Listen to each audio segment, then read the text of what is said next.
दोस्तों, अगर आज इंसान स्पेस में जा रहे हैं और स्पेस को इतना एक्सप्लोर कर पा रहे हैं तो वो पॉसिबल हुआ है एक डॉग की वजह से, जिसका नाम था लाइका। लाइका एक ऐसी फीमेल डॉग थी जिसने स्पेस में टेक्नोलॉजी के विस्तार को एक बड़ी रफ्तार दी थी। वैसे तो बहुत से जानवर स्पेस में जा चुके हैं, पर लाइका इन सबसे अलग थी। तो चलिए जानते हैं लाइका की इस जर्नी के बारे में। जब हम इंसान स्पेस में जाने के काबिल नहीं हुए थे, तब दुनिया भर के साइंटिस्ट का ऐसा मानना था कि ह्यूमंस का स्पेस में जाना बेहद खतरनाक है। खैर, दुनिया भर के साइंटिस्ट की इन्हीं बातों को सुनकर अमेरिका और सोवियत यूनियन के साइंटिस्ट अपना ध्यान इस बात पर लगा रहे थे कि इंसानों को स्पेस में कैसे भेजा जाए, और यही वजह थी कि वो लगातार जानवरों को स्पेस में भेजकर एक्सपेरिमेंट करते जा रहे थे, जिनमें फ्लाइज और बंदर शामिल थे। अब आपके मन में ये ख्याल जरूर आ रहा होगा कि जब इतने सारे जानवर स्पेस में गए तब उन सबको याद क्यों नहीं किया जाता और सिर्फ लाइका की स्टोरी को ही क्यों याद किया जाता है। वेल, ऐसा इसलिए क्योंकि लाइका ने इस जर्नी में वो किया था जो उसके पहले कोई और जानवर नहीं कर पाया था। इसके अलावा भी वो पहली ऐसी जानवर थी जिसकी मौत के बारे में साइंटिस्टों को पहले से पता था। मतलब सभी ये जानते थे कि वो कभी भी वापस नहीं आ पाएगी। 1957 एक ऐसा साल था जब स्पेस की ऑर्बिट में किसी जानवर को भेजने का फैसला किया गया और इसी वजह से एक परफेक्ट एनिमल की तलाश शुरू हो गई।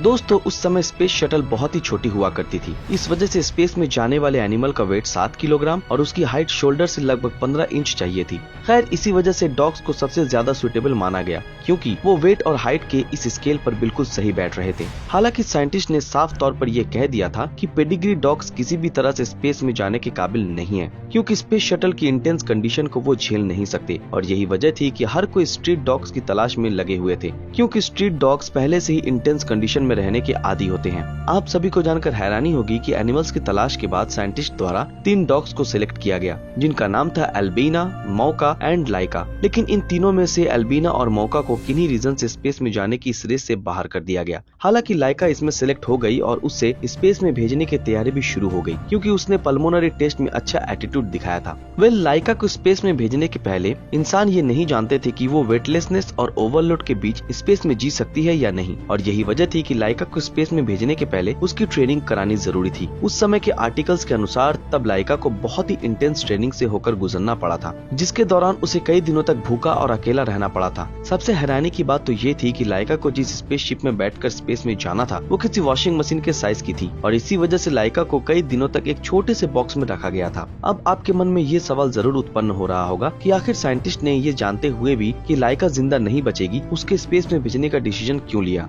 वेल, इसके बारे में कोई ठोस जानकारी तो नहीं है, पर फिर भी उस समय के कुछ लोगों का कहना है कि जिस ऑफिशियल द्वारा डॉग को स्पेस में भेजने का डिसीजन लिया गया था, उसके घर में कभी भी कोई पेट नहीं पाला गया था। दोस्तों, ये बात भी बिल्कुल सच है कि लाइका के मौत के बारे में पहले से जानने वाले बहुत से साइंटिस्ट को उसके लिए बुरा फील भी हुआ था, और यही वजह थी कि उन साइंटिस्ट में से एक साइंटिस्ट लाइका को अपने घर भी लेकर गए थे, जहां उसने और भी डॉग्स के साथ अपना आखिरी समय बिताया था। हालांकि इसके बाद लाइका को भेजने के लिए काउंटडाउन शुरू हो गया था, और इसी को देखते हुए एक साइंटिस्ट द्वारा उसकी रिब्स पर एक ब्रीदिंग सेंसर लगा दिया गया था और उसे उसके कैबिन में भेज दिया गया, जो कि कैप्सूल के जैसा था। खैर, इस कैप्सूल को 7 दिनों के लिए डिजाइन किया गया था और इसमें ऑटोमेटिक फीडर भी लगाया गया था, जो कि आखिरी दिन लाइका को पॉइजनस फूड देकर मौत की नींद सुला देता, क्योंकि स्पुतनिक 2 वापस आने के लिए डिजाइन नहीं किया गया था। जैसे ही स्पुतनिक 2 ने उड़ान भरी, लाइका की हार्ट बीट 3 गुना बढ़ गई और देखते ही देखते ये 4 गुना तेजी से चलने लगी। पर साइंटिस्ट ने इस स्पेस शटल की उड़ान को जैसे प्लान किया था, सब कुछ वैसा नहीं हुआ, क्योंकि इसका एक हिस्सा टूट गया और लाइका के केबिन का टेम्परेचर अचानक 40 डिग्री हो गया।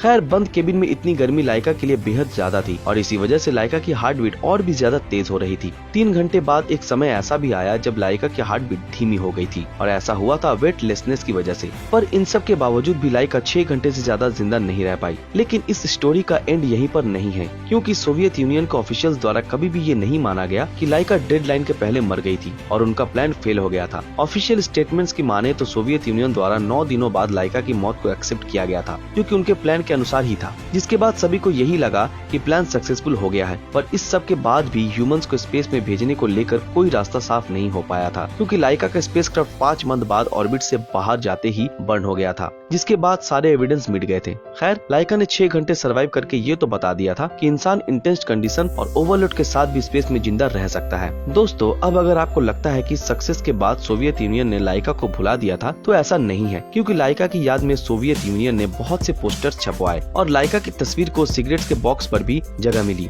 इतना ही नहीं, सोवियत यूनियन के अलग हो जाने के बाद ये बात भी सामने आई कि लाइका को स्पेस में भेजने वाले बहुत से साइंटिस्ट आज भी खुद को उसकी मौत के लिए ब्लेम करते हैं। खैर, करना भी चाहिए, क्योंकि एनिमल्स किसी भी तरह से स्पेस में भेजने के लिए नहीं बने हैं, जिस वजह से बहुत सी जगह लाइका के मॉन्यूमेंट्स भी बनाए जा चुके हैं, जो कि उसके लिए एक सच्ची श्रद्धांजलि है। तो दोस्तों, ये थी हमारी एक और इंटरेस्टिंग वीडियो। उम्मीद है आप लोगों को ये वीडियो बहुत पसंद आई होगी। अगर ये वीडियो आप लोगों को पसंद आया तो इस वीडियो को लाइक और ज्यादा से ज्यादा शेयर जरूर करें, और जिन लोगों ने हमारे फेसबुक पेज ब्रीदिंग नॉलेज को फॉलो नहीं किया वो तुरंत फॉलो कर दें। तो फिर मिलते हैं आपके साथ अगले वीडियो में, तब तक के लिए अलविदा।